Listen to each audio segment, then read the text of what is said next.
Mga kapuso, ngayong Semana Santa, isa sa mga tradisyon ng mga Katoliko ay ang pagbasa o pabasa para alalahanin ang pinagdaanan ni Jesus. At sa mga pabasa, matik yan, hindi pwedeng mawala itong ginatang bilo-bilo. Tama po. Ginatang bilo-bilo or sa Bisaya, binignit. Binig, yeah, there you Napaganda go. ng ating food explorer. Sagot, ang pasor sarap. Ha? Sorpresa sarap. Yeah. Napakaganda sa mga pabasa ng pasyon ngayon sa St. Gabriel at the Archangel Parish sa Caloocan dyan. Kumustahan natin, of course, sa ating kaibigan, Chef Jer. Magandang umaga, brother. Hi, Chef!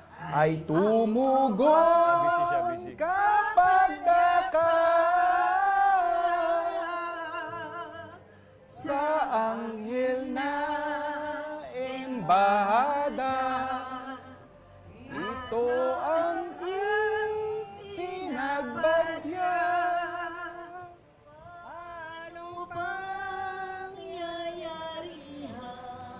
A blessed morning talaga mga kapuso. And yes, tuloy-tuloy yung ating pagsama sa taunang pag-obserba or paggawa ng kanilang pasyon. Dito nga sa Caloocan City, nandito tayo ngayon sa St. Gabriel, the Archangel Parish. And again, dito nga yan sa Caloocan. And nakakatuwa lang kasi tuloy-tuloy pa rin yung tradisyon nila ng pagbabasa ng pasyon. And maraming organizations talaga ang nagtutulong-tulong dito at ministries para every year nagagawa nila yung gantong tradisyon. And of course, malaking parte nung kung bakit natutuloy pa nila to is yun nga yung partisipasyon ng iba't iba ring generations. Kung makikita natin ngayon, mga medyo elderlies yung mga kasama natin, pero nag-umpisa to mga 5 a.m.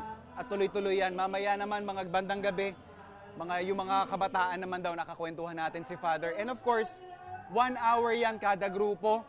Sila yung magbabasa niyan. Basa actually pero may tono, yun yung medyo tricky part na sasabayan mo yung tono o yung melody doon sa pagbasa nila. So iba't ibang lugar yan, kanya-kanya rin ng style pero meron namang generic talaga.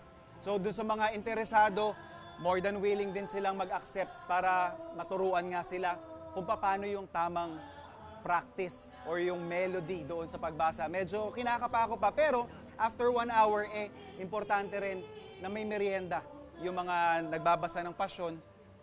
At eto nga, hindi mawawala dyan, syempre, yung ever favorite nating ginataang bilo-bilo. So, yung ginataang bilo-bilo natin, andito na yung ating gata, nandyan na rin yung konting tubig, nandyan yung asukal, syempre.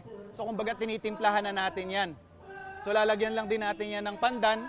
Kumbaga, in a way, ini-infuse lang natin yung liquid niya nung pandan essence, kumbaga. And then, after nyan, ito pa, another aromatic ingredient doon sa ating paboritong bilo-bilo is yung ating langka. So lalagay lang din natin yan. So inuna kong palambutin muna yung ating saba, saging na saba. Kasi yung saging na saba natin, hindi siya madaling malulusaw. So sinunod ko na lang dyan yung ating mga kamote. Tinatimingan ko lang din para by the time na isa-serve na natin yung ating ginataang bilo-bilo, hindi na lusaw-lusaw yung ating mga ingredients. And then ito na yung pinaka glutinous rice natin na ginawang bola. So ilalagay lang natin yan. And basically ito yung normaling nilalagay ito last part na talaga kasi hindi mo siya pwedeng ilagay ng una kasi may tendency madudurog and masyadong kakapal yung sauce natin. So hiwa-hiwalayin lang natin to. Tapos depende rin sa size yung bilo-bilo na ginagawa ninyo. Actually, ito yung mga kadalasang part ng mga bata kasama nagbibilog, tinuturuan ng mga lolo, lola. So very symbolic din in a way para sa akin yung ginataang bilo-bilo bungkod sa gantong klase ng aktibidad ng community.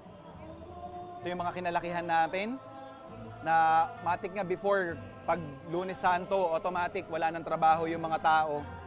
At eto na, umpisa na ng pasyon at kanya-kanya rin dala ng merienda. So isa-isahin lang natin to yung glutinous rice natin. Yung sa galapong naman natin, madali lang gawin yan.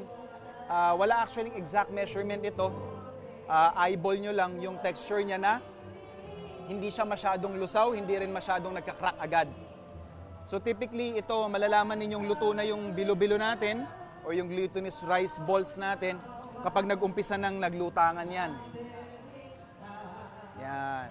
So magandang kwan din to, maganda ring practice kumbaga dun sa mga gustong matuto ng mga traditional na merienda kasi napakadali lang nito. So after nyan, lalagay na rin natin yung ating sago na naluto na rin.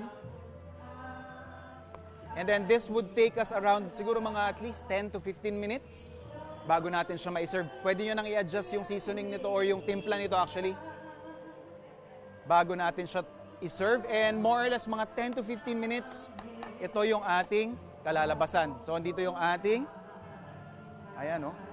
So ito yung gusto nating itsurang makita, yung malapot na malapot yung sabaw. Pero ingat lang din kasi yung ilalim nito may tendency pwedeng masunog. Kaya alalay lang din tayo sa apoy at alaga tayo doon sa paghalo, lalong-lalo na sa ilalim, making sure na hindi nga magtutong or worst case scenario masunog siya. So yan, ready na yung ating ginataang bilo-bilo. And yan, makikita ninyo mahaba-haba pa yung pagbabasa natin dito ng pasyon. Mamaya, isi-serve na natin sa kanila. And syempre, masarap ito habang mainit-init pa. At yun nga, sasama na tayo doon ulit. Balikan nyo tayo yung food adventure natin this morning. Dito again, sa St. Gabriel, the Archangel, dito sa Caloocan. Dito lang, sa inyo pambansang morning show kung saan laging una ka, unang hirit,